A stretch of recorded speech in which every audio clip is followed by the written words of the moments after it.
Kylian Mbappe o'z intervyusida men Messining faoliyatini takrorlashim uchun juda ham kech bo'ldi. Aslan olganda juda ham kech.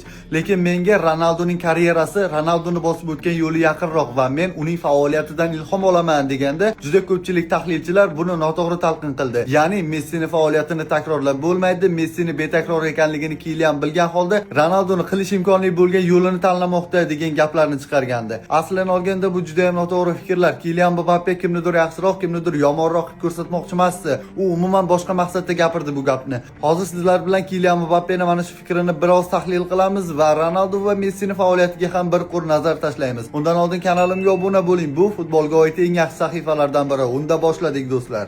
Mbappe Messidek bo'lish uchun endi juda kech deyish orqali iste'dod yoki daraja haqida emas, balki faoliyat yo'li, karyera modeli haqida gapirdi. Messi butun faoliyatida deyarli bitta klub Barselonada o'tkazdi. U yoshligidan shu tizimda ulg'aydi, o'yin falsafasi murabbiylar va jamoa atrofida qurildi. Mbappe o'zi aytganidek, Messidek bo'lish uchun u Monakoda qolishi va keyin klub atrofida butun karyerasini qurish kerak edi. Bu bosqich esa unda allaqachon o'tib ketgan. Mbappe esa mutlaqo boshqa yo'lni tanladi. U juda yoshligidan katta sahnaga chiqdi. Klubdan klubga o'tdi va hozir global yulduz sifatida shakllandi. Shu sababli unga Cristiano Ronaldoning faoliyati yaqinroq. Ronaldo ham bir klub bilan cheklanib qolmadi. U Sporting, Manchester United, Real Madrid, Juventus har xil liga, har xil mamlakat, har xil bosimda harakat qildi. Har joyda o'zini qayta isbotlagan, har xil tizimga moslashgan ham aynan Ronaldo. Mbappe uchun bu juda muhim. U o'zini nafaqat iste'dodli futbolchi, balki har yerda, har sharoitda yetakchi bo'la oladigan yulduz sifatida ko'rmoqda. Ronaldo unga aynan shuni isbotlab bergan. Tezlik pasayadi, yosh o'tadi, lekin mehnat, intizom va moslashuv bilan eng yuqori darajada qolish mumkin. Yana bir jihat bu mas'uliyat. Messi ko'proq tizim ichida porlagan daho.